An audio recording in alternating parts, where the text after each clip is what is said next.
आता आपल्या आवडत्या मालिकेचे संपूर्ण भाग मालिका प्रसारित झाल्यानंतर लगेचच पाहू शकता पूर्णपणे मोफत फक्त सन नेक्स्ट वर.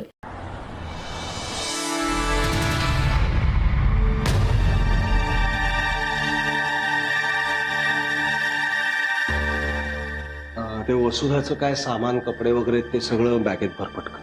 बाबा अरे हे बघ, मला तुझ्याशी बोलायची तुझ्याकडे बघायची अजिबात इच्छा नाहीये खरं तर, पण त्या परक्या बाईच्या सामानाला कपड्यांना वगैरे हात लावायचा नाही एवढी डिसेन्सी माझ्यात आहे म्हणून तुला सांगतो पटकन.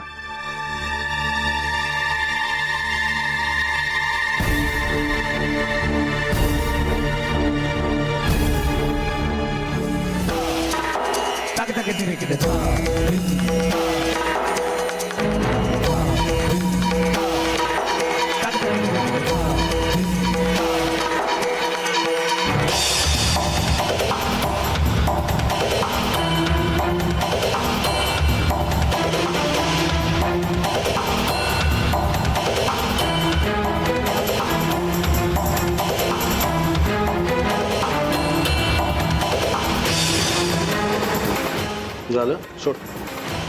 बाबा बाबा अरे काय करतोस बाबा ऐक ना बाबा पाणी घे. हे बघ, please.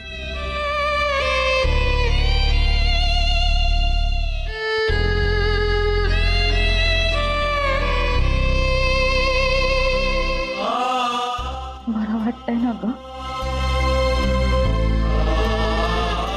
का केलंस ग असं? का त्यांना खरं खरं सांगितलं नाहीस? कारण युवराज त्याच्या आणि अर्पिताच्या प्रेमाबद्दल यांना सगळं सांगून टाकणार होता, जे मला नको होतं.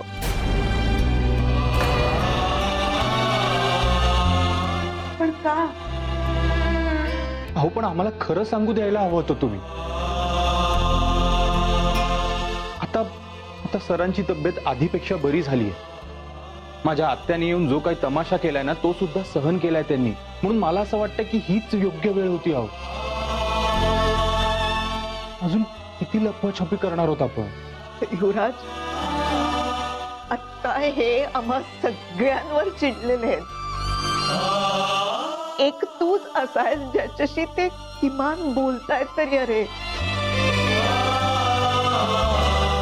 आता जर तू सांगून टाकलं असतस ना तुमच्या प्रेमाबद्दल तर त्यांनी तुलाही धूर लोटलं असतं.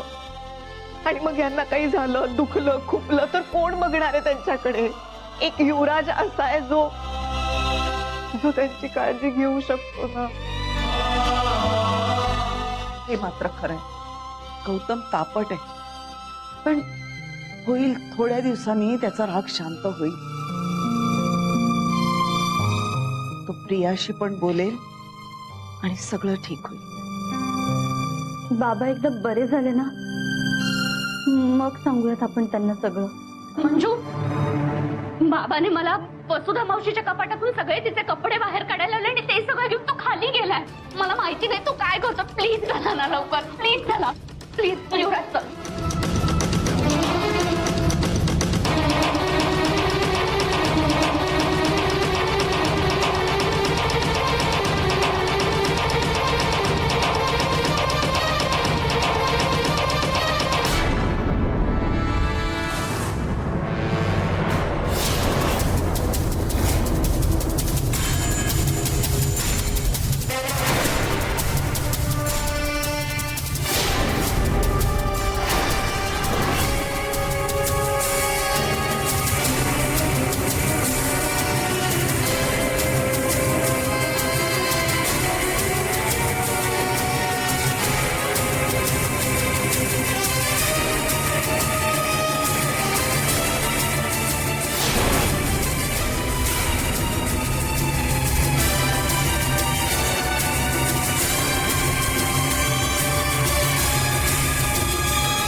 तुला कळलं ना तुला आता काय करायचंय?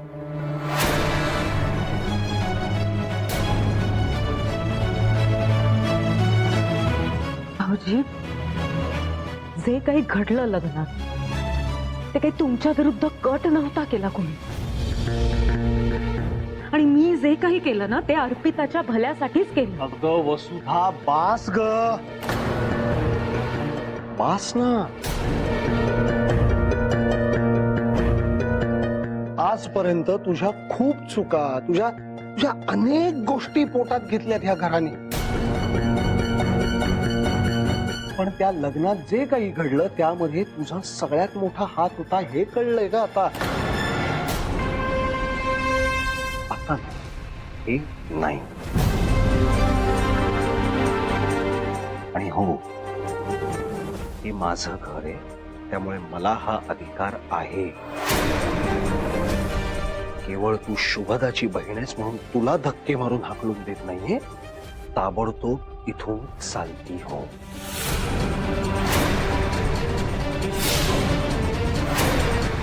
अहो काय बोलताय, हे शोभतं का आपल्याला? राहू दे, राहू दे. तू तू नको मध्ये पडू सगळं. आधीच माझ्यामुळे खूप नुकसान झालंय तुझं. मी इथे आले ते अर्पितासाठी आले होते ग. तिला मानाने जगता यावं यासाठी, तिचं भविष्य चांगलं व्हावं एवढीच माझी इच्छा होती.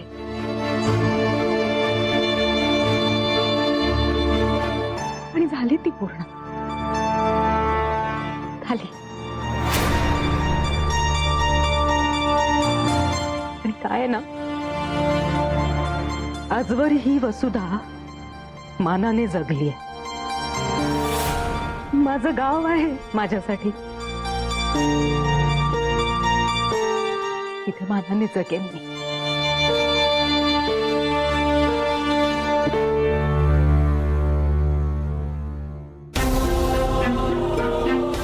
भाऊजी, आपल्यात नेहमीच कटुता होती. शुभेताईचं घर म्हणून इथे आले मी, तिच्या लेकीच्या हक्कासाठी. जे काही घडलं ते माझ्यामुळे घडलं, मान्य आहे मला. आणि माझ्या हातून अशा काही चुका झाल्यात ना की त्यासाठी माफी मागते ना मी. बघा, जमलं तर माफ करा मला.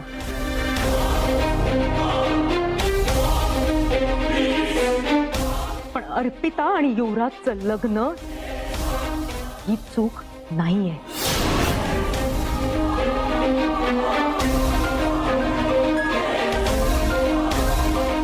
कळेल तुम्हाला कधीतरी.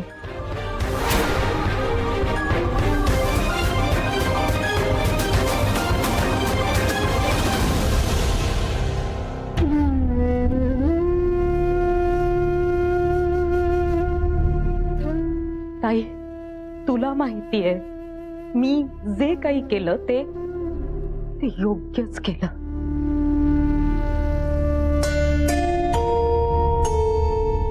अगं, तुझ्या मुलीने आजपर्यंत फक्त तिरस्कारच सहन केलाय. पण आता तिच्या आयुष्यात तिच्यावर प्रेम करणारा जोडीदार आलाय.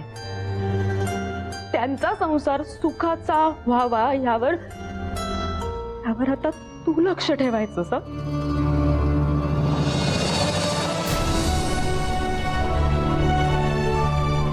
तिचे बाबा तिला सुख मिळू देतील की नाही या प्रश्नाचं उत्तर माझ्याकडे काय, कोणाकडेच नाहीये. तू लक्ष ठेव. येते मी, येते.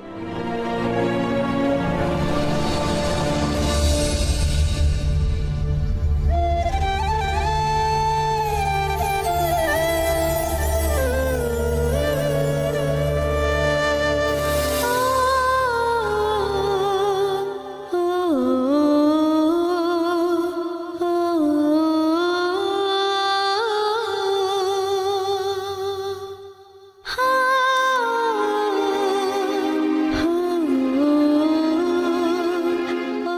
करायचं नाही.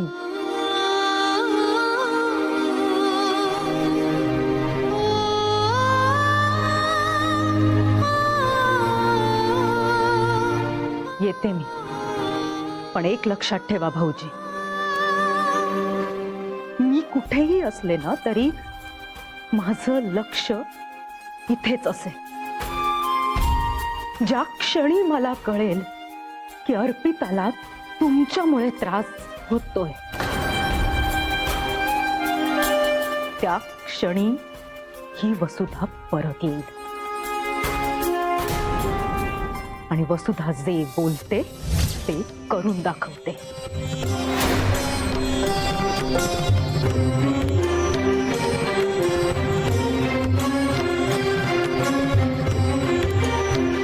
येते.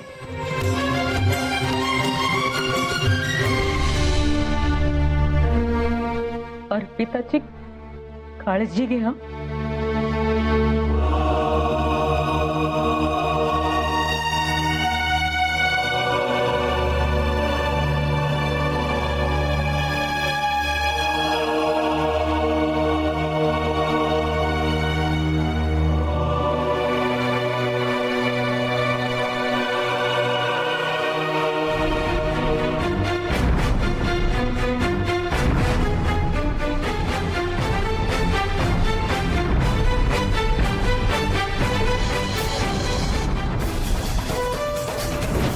हे माझं घर आहे, त्यामुळे मला हा अधिकार आहे. केवळ तू शुभदाची बहीण आहेस म्हणून तुला धक्के मारून हाकलून देत नाहीये. ताबडतोब इथून चालती हो.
तू वसुधाला घराबाहेर काढलंस तेव्हा मी मध्ये पडले नाही, कारण तिच्या बऱ्याचशा गोष्टी मलाही खटकणाऱ्या होत्या. पण मंजिरीच्या बाबत तू जो निर्णय जाहीर केलायस ना, तो मला मान्य नाहीये. मी तिच्यावर अन्याय होऊ देणार नाही. अरे तिचा काय दोष आहे? तू तुझ्या मुलीला प्रेम देऊ शकला नाहीस, त्या मुलीची ही आई झाली, हा तिचा दोष आहे? तू अजूनही शुभदाच्या आठवणी कवटाळून बसलायस आणि तरीही मंजिरीने तुला पूर्णपणे स्वीकारलाय, हा तिचा दोष आहे का? तुझा एकही शब्द तिने खाली पडू दिलेला नाहीये आणि तिने आज एकच निर्णय तुला न विचारता घेतला, हा तिचा दोष आहे? मी तिच्यावर अन्याय नाही होऊ देणार. आणि तरीही तुला तिच्याशी असलेले संबंध तोडायचे असतील ना, तर यापुढे भयान एकटेपणा तुझी वाट बघतोय.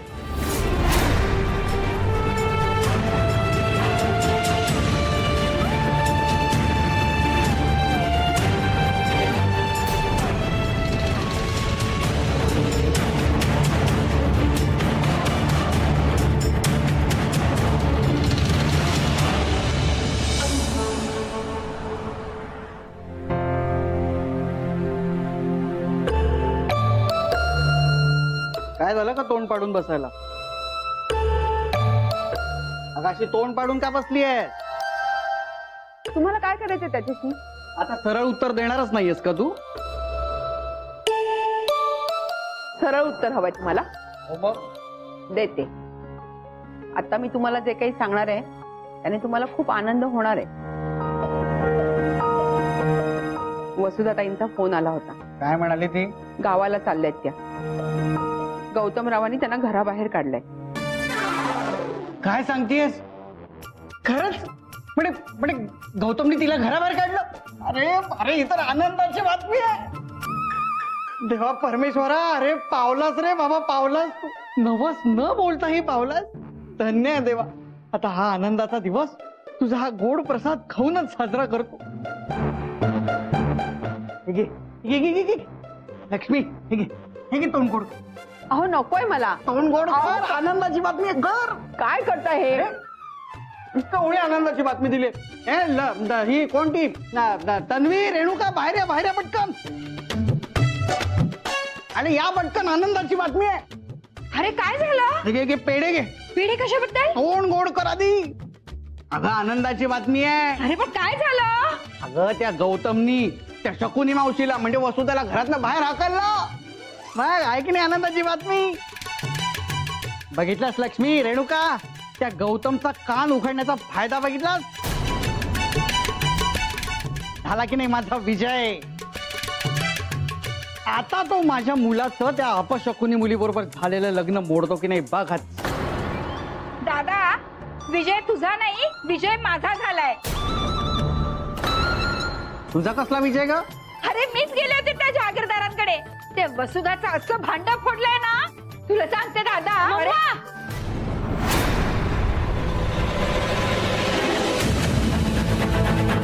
इनफ अगं. एक तर ही माझी मम्मा आणि दुसरा हा माझा मामा. कसलं सेलिब्रेशन करताय तुम्ही दोघं? हा, कसलं सेलिब्रेशन करताय? नाव आय जस्ट कांट बेअर दिस. तुम्हा दोघांना तरी कळतंय का तुम्ही कोणाची लाईफ स्पॉइल करताय? कळतंय तुम्हाला?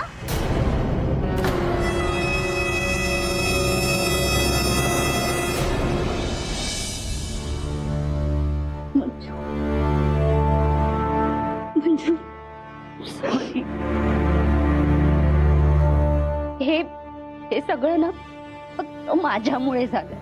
मी विचार न करता निर्णय घेते ना, म्हणून झालं हे सगळं. पण मला वाटलं होतं अगं नीलला बघितल्यावर बाबा चिडेल, 4 दिवस बोलणार नाही माझ्याशी. पण त्याने तर तुझ्याशी नातं तोडलं ग. हे आता असं काहीतरी घडेल असं मला स्वप्नात सुद्धा वाटलं नव्हतं. आई, मला माहिती होतं हे सगळं असंच होणार आहे, म्हणून मी सांगत होते मला नाही करायचंय लग्न युवराजशी.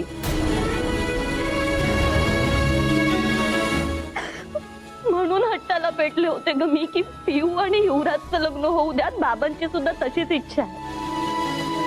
आता बघितलं ना हे सगळं काय होऊन बसलंय.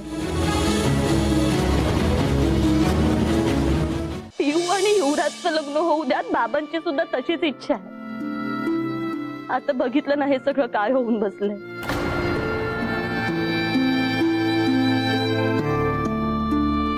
आई माफ कर मला. बस बस.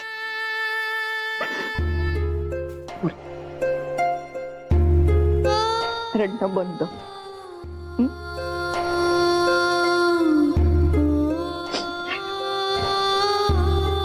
तू पण नाही.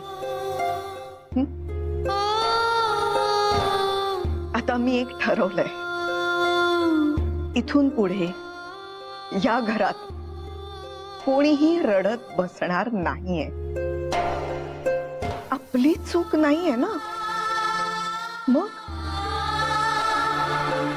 प्रत्येक वेळी आपली चूक नसताना आपणच पडती बाजू का घ्यायची? का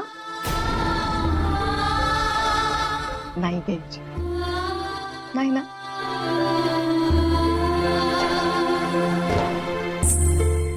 हे बघ अप्पू, यापुढे मला तू ताठ मानेने जगायला हवीयस. अगं तुझ्या पाठीशी तुझे वडील नसले म्हणून काय झालं, आता तुझ्या पाठीशी तुझा नवरा आहे ना. नवीन जोडपं घरात असलं ना की त्या घरात फक्त आणि फक्त आनंद असायला हवा. हं? आता आपल्या घरात कुणीही रडत बसणार नाहीये, तोंड वाकडं करून बसणार नाहीये.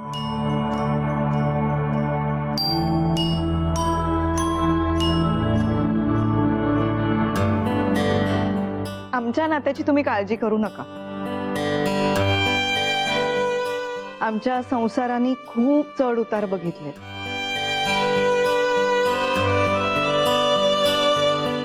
हा त्यातलाच एक छोटासा उतार आहे असं समजूया.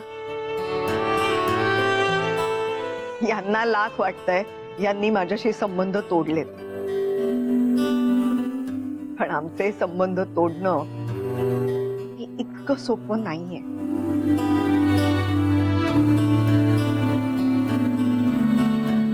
आजपर्यंत यांनी हट्ट केला कारण मी त्यांना तो हट्ट करू दिलाय.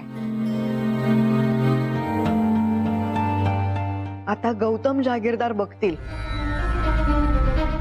मंजिरी गौतम जहागीरदार त्यांच्यापेक्षा 10 पटीने हट्टी आहे.